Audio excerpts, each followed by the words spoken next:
کبھی سوچا کہ موت کے بعد کیا ہوگا؟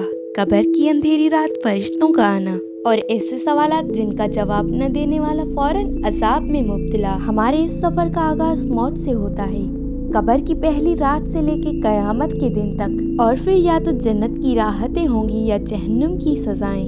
یہ ہے موت کے بعد کا سفر، اور یہ ہے اس کی خوفناک حقیقت کی پہلی قسط۔ حضور پاک صلی اللہ علیہ وسلم نے فرمایا، جبریل میرے پاس آئے اور کہا، اے محمد، جیو جیسے چاہو مگر ایک دن تمہیں مرنا ہے، جس سے چاہو محبت کرو مگر ایک دن اس سے جدا ہونا ہے، جو چاہو کرو مگر اس کا حساب دینا ہے۔ زندگی کی سب سے یقینی حقیقت یہ ہے کہ وہ ختم ہو جاتی ہے۔ یہ حقیقت انسان کے ذہن میں ایک سوال ضرور پیدا کرتی ہے کہ موت کے بعد کیا ہوتا ہے۔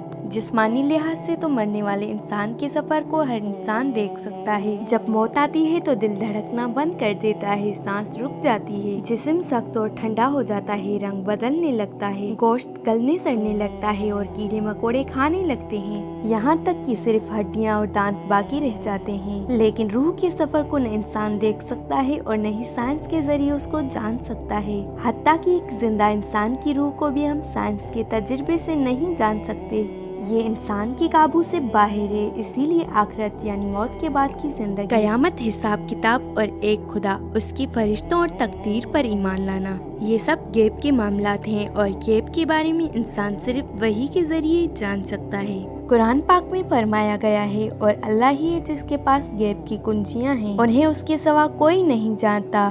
اگرچہ پچھلی آسمانی کتابیں تورات، زبور اور انجیل سب آخرت کا ذکر کرتی ہیں، لیکن موت کے بعد کی زندگی کے بارے میں ہمیں سب سے زیادہ تفصیل قرآن پاک میں ملتی ہے، جو اللہ تعالیٰ کی آخری کتاب ہے اور ہمیشہ کے لیے محفوظ ہے۔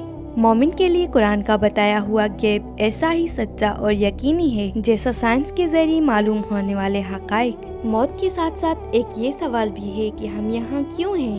اگر زندگی کا کوئی مقصد نہیں تو موت کے بعد کیا ہوگا؟ یہ سوال بے معنی ہو جاتا ہے، لیکن جب ہم یہ مانتے ہیں کہ ہماری تخلیق ایک خالق نے کی اور وہی ہمارے اعمال کا حساب دے گا، تبھی ہماری زندگی کو معنی ملتی ہے۔ اللہ تعالیٰ قرآن پاک میں فرماتے ہیں، کیا تم نے یہ سمجھ لیا تھا کہ ہم نے تمہیں بیکار پیدا کیا اور تم ہماری طرف لوٹائے نہیں جاؤ گے؟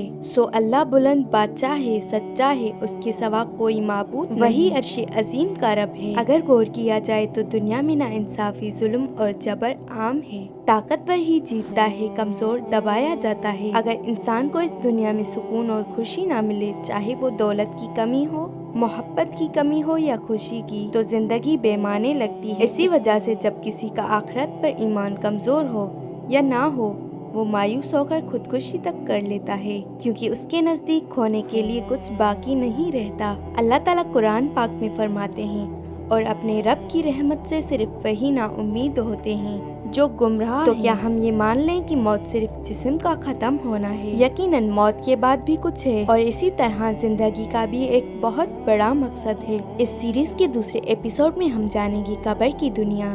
اگر آپ کو ویڈیو اچھی لگی تو ویڈیو کو لائک کریں، چینل کو سبسکرائب کریں۔